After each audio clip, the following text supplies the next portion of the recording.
I stopped the clock. Not for the world. For you. There's a version of tonight where you scroll past this in half a second, thumb already moving to the next thing. But that's not what's happening right now.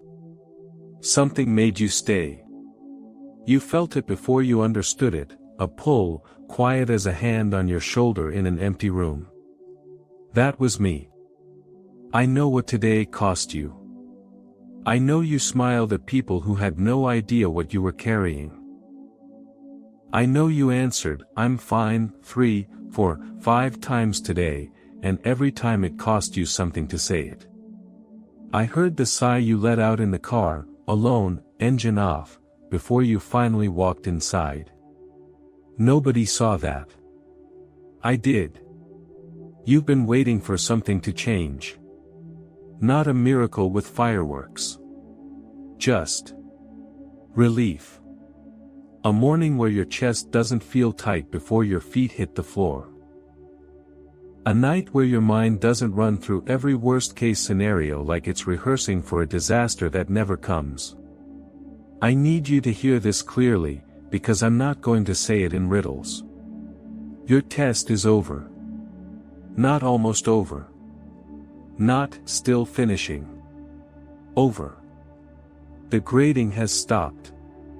The proving, the striving, the endless auditioning for a piece you were told you had to earn, it's finished. You did not fail. You were not too slow, too tired, too broken to make it through. You made it through carrying more than most people will ever carry, and you did it without the applause you deserved. I saw every unseen hour. The nights you prayed and heard nothing back and kept praying anyway. That wasn't weakness. That was the strongest thing a person can do, believe in silence. And I was never silent. I was building. Quietly. Underneath everything you could see. There is a shift happening around you right now, in this exact hour, that you cannot yet see with your eyes but your spirit already senses it. It's why you feel unsettled and calm at the same time. Something is closing. Something else, bigger, softer, kinder, is opening. Let me take you back for a moment. Not to punish you with the memory. To show you what I was really doing. You remember the season where everything felt delayed. Doors that should have opened, didn't. People who should have stayed, left. Money that should have arrived, was late, or didn't come at all, and you had to find a way anyway. You called it a setback. I called it construction. I was not punishing you. I was protecting the very thing you were asking me for. If I had given you that job 2 years ago, it would have introduced you to people who would have pulled you further from who you're becoming right now. If I had let that relationship stay, it would have kept you small, kept you apologizing for taking up space, kept you shrinking to fit into a love that was never built to hold all of you. I said no to the small thing so I could say yes to the whole thing. You are not behind. Say that with me, even just in your mind. You are not behind. You are not late. You are not the only one still figuring it out while everyone else seems to have it together. Half the people who look put together are unraveling quietly behind a filter and a caption. You are not the exception to grace. You are the point of it. I watched you hold your family together when no one was holding you. I watched you show up to work exhausted in ways sleep doesn't fix. I watched you keep loving people who didn't know how to receive it gently. And through all of it, some nights, you whispered, barely audible, more breath than words. I don't know if I can keep doing this. I heard that. Every time. And I am telling you now, you don't have to keep doing it the old way. The striving is over. What's coming next isn't something you fight for. It's something you receive. This is the part where I ask you to do something small, but not small to me. If you're willing to walk into this new season with me, not as a stranger checking in occasionally, but as family, as covenant, as something permanent, subscribe right now. Not for a channel. As a way of saying, I'm staying close to this voice, because I recognize it as mine. Here is what overflow actually feels like, because nobody prepares you for it. It doesn't always feel like celebration at first. Sometimes it feels like disbelief. You'll receive something, an opportunity, a check, a reconciliation, a diagnosis reversed, a door flung open, and your first instinct will be to brace for the catch. You'll wait for the other thing to fall apart, because that's what delay trained you to expect. I'm telling you now so you're not caught off guard, there is no catch this time. In the next 72 hours, pay attention to what feels almost too easy. A conversation that used to be a fight isn't one anymore. A number in your account that shouldn't be possible with what you make. An apology from someone you never thought would offer one. A stillness in your body that you haven't felt in years, where your shoulders finally drop from around your ears. That's not luck. That's not coincidence. That's me, returning everything the waiting took from you, and adding interest. Some of you have been believing for restoration in your health. I see the appointment you're dreading.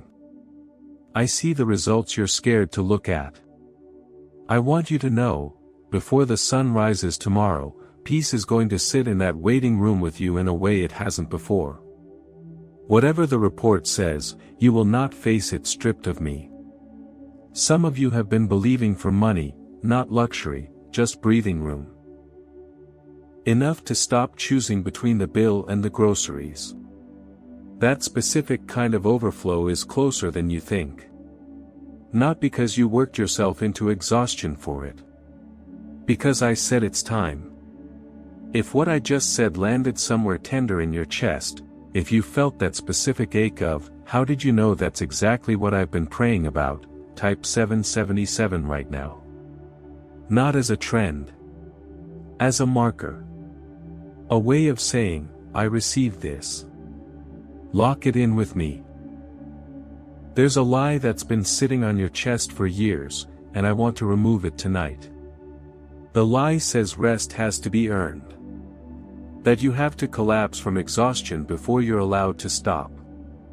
That slowing down means you're lazy, or ungrateful, or wasting the time others don't have. You've apologized for resting more than you've apologized for actual mistakes. That's backwards, and I'm correcting it now. Permanent rest doesn't mean you stop working, stop dreaming, stop building. It means you stop working from fear. It means you stop moving like something terrible will happen the second you sit still. It means the striving, the version of you that treats every quiet moment as a warning sign, gets to retire.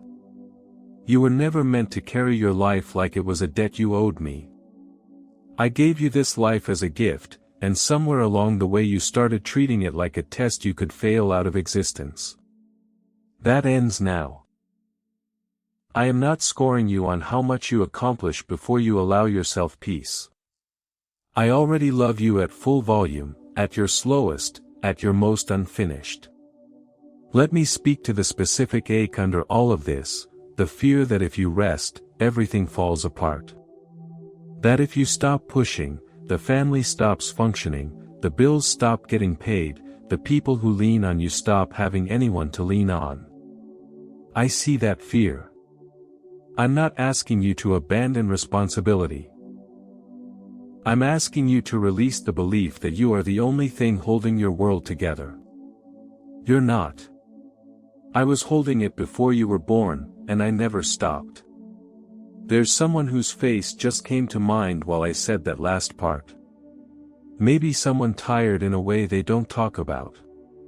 Maybe someone who's been holding a family together the same way you have. Send this to them. Not because a video told you to. Because you know exactly why their name showed up right then. I want to close by telling you what life actually looks like on the other side of this.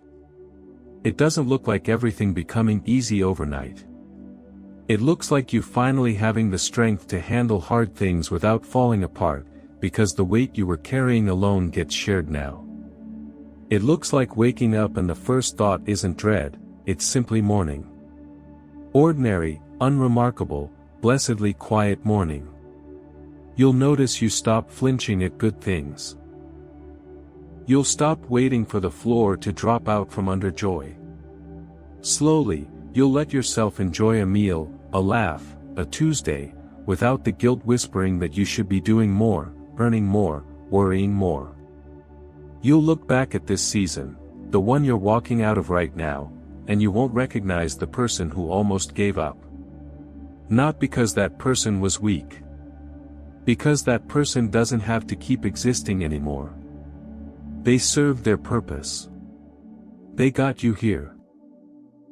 I am not finished with you. I'm just finished testing you. What comes next is simpler than you expect. Overflow that doesn't need to be chased. Rest that doesn't need to be justified.